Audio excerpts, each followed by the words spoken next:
Frank Olson, a United States Army biological weapons scientist, was dosed with LSD without his knowledge by a CIA officer on November 19, 1953. He was dead 10 days later at the bottom of a Manhattan hotel air shaft. He was 43 years old. He had a wife, Alice. He had 3 children. He had, for the better part of a decade, worked at Fort Detrick in Frederick, Maryland, inside a program so classified that most of his colleagues did not know what the man next to them was building. Olson was not a peripheral figure. He was a senior scientist with deep, specific knowledge of the CIA's biological weapons research and of a program called Project Artichoke, a post-war interrogation initiative that used drugs, hypnosis, and psychological pressure on prisoners held in facilities in occupied Europe. He knew what had been done. He knew where. He knew to whom. The weekend of November 19th took place at a cabin in Deep Creek Lake, Maryland. A small group of CIA officers and scientists had gathered there under the direction of Sidney Gottlieb, the chemist who ran the agency's technical services staff. At some point that evening, Gottlieb laced the Cointreau with lysergic acid diethylamide. He told no one. The guests drank. 20 minutes later, he informed them of what he had done. Olson, by the accounts of those present, did not react well. In the days that followed, colleagues described him as agitated, withdrawn, and convinced that he had done something unforgivable. His family described a man who had stopped resembling himself.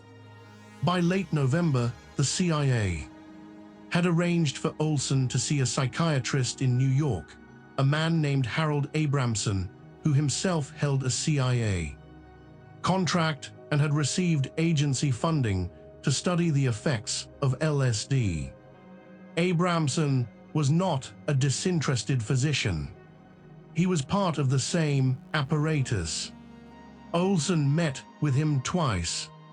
On the evening of November 28, 1953, Olson was checked into room 1018A of the Statler Hotel on 7th Avenue in Manhattan. He shared the room with CIA Officer Robert Lashbrook. Sometime before 6 in the morning on November 28th, Frank Olson went through the window. He fell 10 floors. He landed in the air shaft below. Lashbrook told investigators he was asleep. He heard a crash. He found the window open. He called Gottlieb first before he called the police. The medical examiner ruled the death a suicide. The case was closed. The body was returned to Alice Olson. The funeral was held. The file was sealed. For 22 years, nothing moved. Then 1975 arrived, and with it the Church Committee, the Senate Select Committee, convened to investigate abuses by the United States intelligence agencies. Among the documents that surfaced was a reference to a CIA scientist who had died following an unauthorized LSD experiment. No name was given. CIA Director William Colby, facing the momentum of the committee's inquiry, made a decision. He contacted the Olson family directly. He told them Frank had been dosed without consent. He framed the death as a tragedy born of recklessness, an experiment that went wrong. He made no mention of Project Artichoke. He made no mention of what Olson knew about detainees in Europe. The family was told about a drug. They were not told about the knowledge their father had been carrying when he died. The family accepted a settlement. They signed documents. They tried to build a life around the shape of what they had been given. In 1994, Eric Olson, Frank's son, requested the exhumation of his father's body. The family retained James Stars, a forensic pathologist and professor at George Washington University. Stars assembled a full forensic team. They examined the remains with tools and techniques unavailable in 1953. What they found did not match the official record. There was evidence of blunt force trauma to the left side of the skull. There was hemorrhaging inconsistent with injuries sustained in a fall from that height. The pattern of damage, Stars concluded, was more consistent with a blow delivered before the fall than with impact sustained during it. Stars formally declared his conclusion: the death of Frank Olson was a homicide, staged to resemble a suicide. The Manhattan District Attorney's Office opened a homicide investigation that same year. Investigators gathered testimony.